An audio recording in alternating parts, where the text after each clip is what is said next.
Heureuse de vous tenir compagnie, mesdames et messieurs, bonjour et bienvenue dans ces bulletins d'actualité.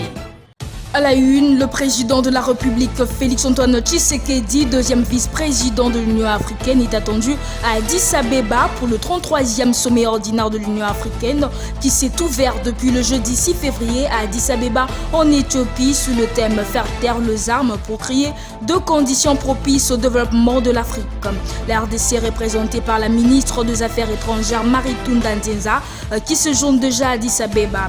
Dans son agenda, Marie-Tounda Ntenza, il est prévu plusieurs rencontres avec deux personnalités africaines en vue de diminuer des effets néfastes de conflits armés et de groupes armés. Retenons que cette conférence de chefs d'État et de gouvernement se tiendra du 9 au 10 février. Et puis cette autre information pour ce Magic Info, la première ministre belge Sophie Wilmès a procédé à la levée du drapeau de la Belgique au consulat général à Lubumbashi dans la province du Haut-Katanga. C'est ce vendredi 7 février 2020 pour marquer officiellement sa réouverture. C'est en présence du vice-premier ministre belge Alexandre De Croo et du conseiller général Bart Koessens ainsi que des officiels congolais, notamment le gouverneur de la province Jacques Kaboula, qui la cérémonie a eu lieu. Lors d'un point de presse animé jeudi 6 février 2020, ensemble avec le Premier ministre Sylvestre Ilunga Ilunkamba, Sophie Wilmès avait souligné que le Congo est un partenaire spécial et que la Belgique souhaite pouvoir prêter assistance à la réalisation des réformes initiées par le gouvernement post-alternance. Autre chose à présent, le syndicat autonome des magistrats décide d'entamer une grève le lundi 10 février. C'était dans une assemblée générale tenue jeudi 6 février 2020 à l'esplanade du Palais de la Justice à Kinshasa. Le syndicat autonome des magistrats de la République démocratique du Congo, SINAMAC, a projeté une grève sèche à partir du lundi 10 février sur l'ensemble de la République démocratique du Congo.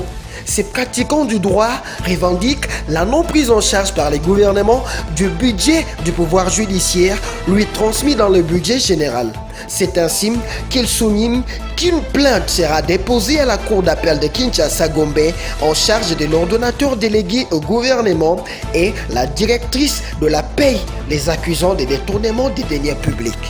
Nouvelle option pour vaincre le coronavirus, Foxconn va commencer à fabriquer de masques chirurgicaux aux côtés de produits Apple dans son usine de Shenzhen, a annoncé le géant taïwanais de l'électronique face à l'épidémie mortelle coronavirus. Les masques faciaux sont désormais l'équipement standard de notre lutte contre l'épidémie, a déclaré vendredi Foxconn sur son site officiel de médias sociaux WeChat.